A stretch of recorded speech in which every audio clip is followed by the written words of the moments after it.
राधे राधे सभी को। तो आज हम श्रीमद् भगवत गीता अध्याय 1 का 12वां श्लोक हिंदी सरल भाषा में अच्छे से समझेंगे। तो इस श्लोक का विषय है भीष्म पितामह का शंखनाद। केवल युद्ध का संकेत नहीं बल्कि साहस और कर्तव्य का संदेश संदेश है। ओम श्री कृष्णाय नमः।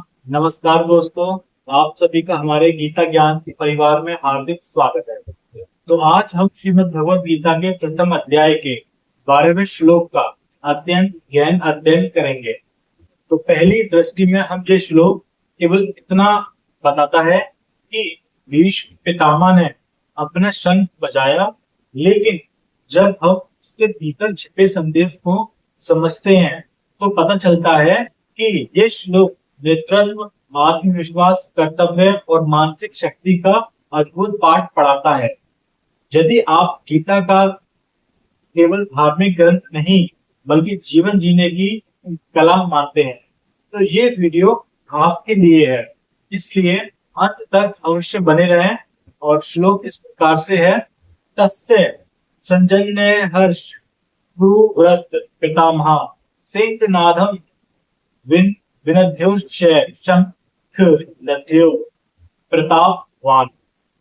तो इस श्लोक का शाब्दिक अर्थ समझते हैं। तस्य उसके यानी दुर्योधन के संजनन उत्पन्न करते हुए हर्षम उत्साह कुरुवंश के सबसे वरिष्ठ पितामह भीष्म पितामह सिंहनादम सिंह के समान गर्जना विरुद्ध गर्जना करके उच्च ऊंचे स्वर में संतम दत्त में महान पराक्रमी सरल दुर्योधन का उत्साह बढ़ाने के लिए कुरुवंश के सबसे वरिष्ठ और महान पराक्रमी भीष्म पितामह ने सिंह के समान गर्जना करते हुए ऊंचे स्वर में अपना शंख बजाया।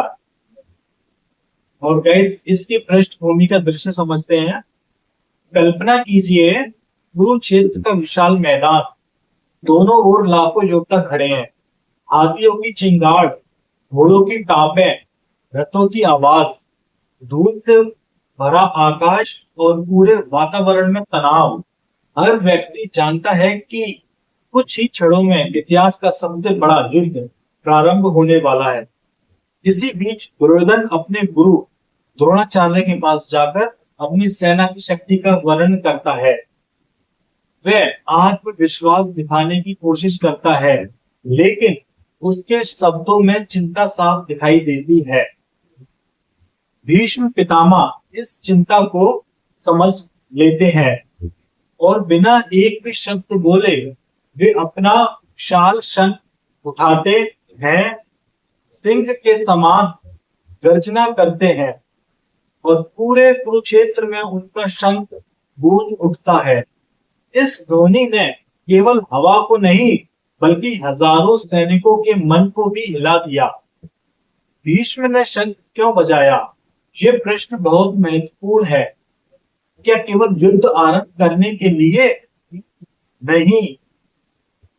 श्लोक स्वयं कहता है तस्य संजनन हर्षम, अर्थात दुर्योधन के भीतर उत्साह उत्पन्न करने के लिए भीष्म जानते थे कि सेना का मनोबल उसके नेतृत्व पर निर्भर करता है। यदि राजा डर जाएगा तो सैनिक भी डर जाएंगे। इसलिए उन्होंने अपने शंखनाद का संदेश दिया।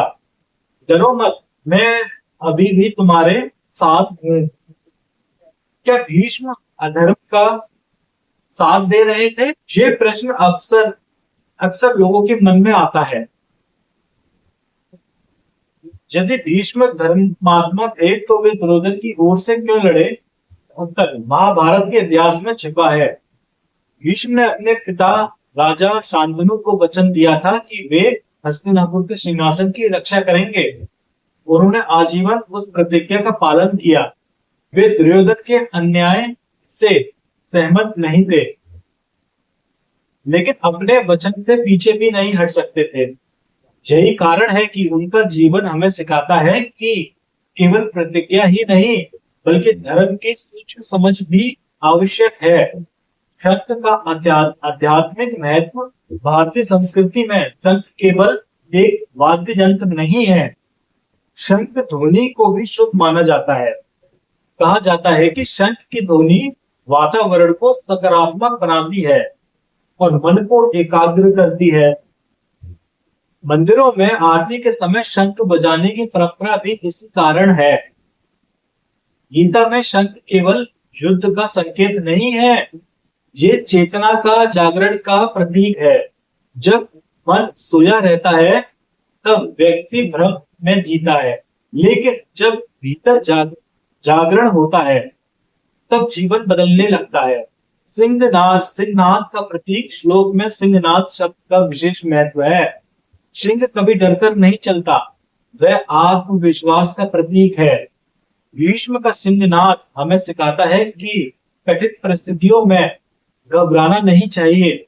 यदि आपका मन मजबूत है तो आगे लड़ाई वहीं जीत ली जाती है। आधुनिक जीवन में ये श्लोक आज युद्ध भूमि बदल गई है। अब हमारे सामने तलवारें नहीं है, लेकिन संघर्ष आज भी है।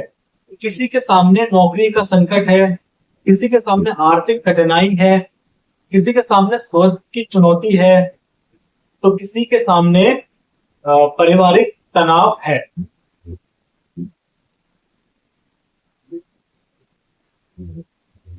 ऐसे समय में भी हमें अपने जीवन में एक शंखनाद की आवश्यकता होती है।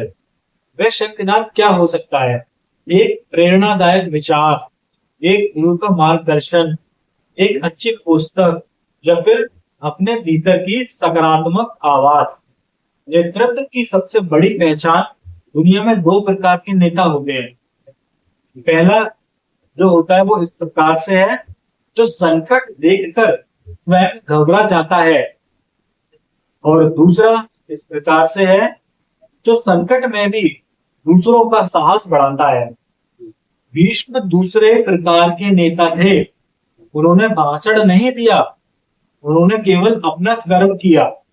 सच्चा नेतृत्व शब्दों से नहीं, व्यवहार से दिखाई देता है।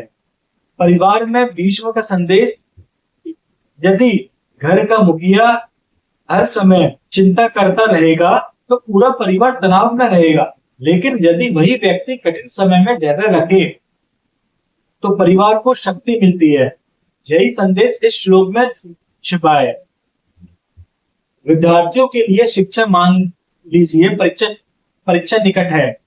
यदि विद्यार्थी हर समय यही सोचता रहे, मैं असफल हो जाऊंगा, तो उसका आत्मविश्वास समाप्त हो जाएगा। लेकिन यदि वह प्रतिदिन स्वयं से कहे, मैं पूरी ईमानदारी से प्रयास करूंगा, यही उसका शंखनाद है, यही उसे आगे बढ़ाएगा। व्यवसाय और करियर में शिक्षा, एक कंपनी का मालिक कठिन समय में अपनी टीम से कहे, सब खत्म हो गया, तो पूरी टीम टूट जाएगी। लेकिन यदि वह कहे, हम मिलकर समाधान निकालेंगे, तो वही शब्द नई ऊर्जा पैदा कर देते हैं।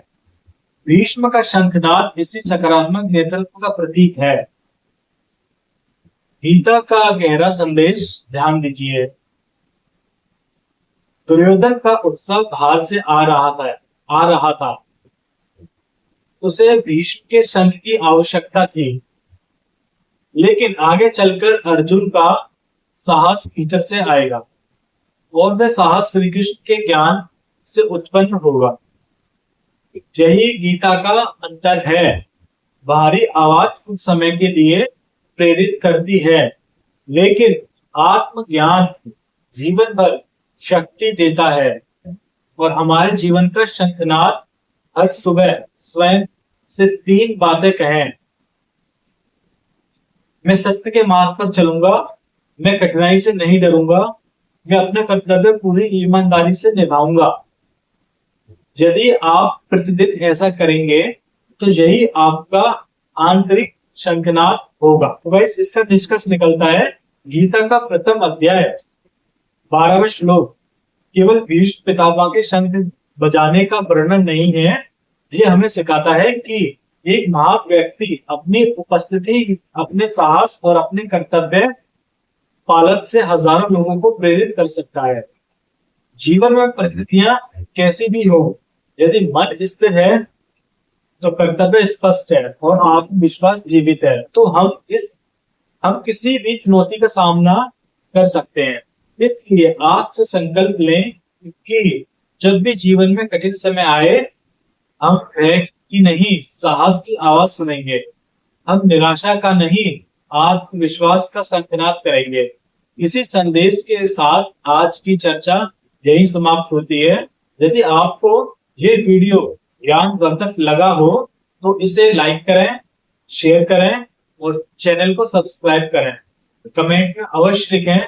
जय श्री कृष्णा, राधे राधे सभी को।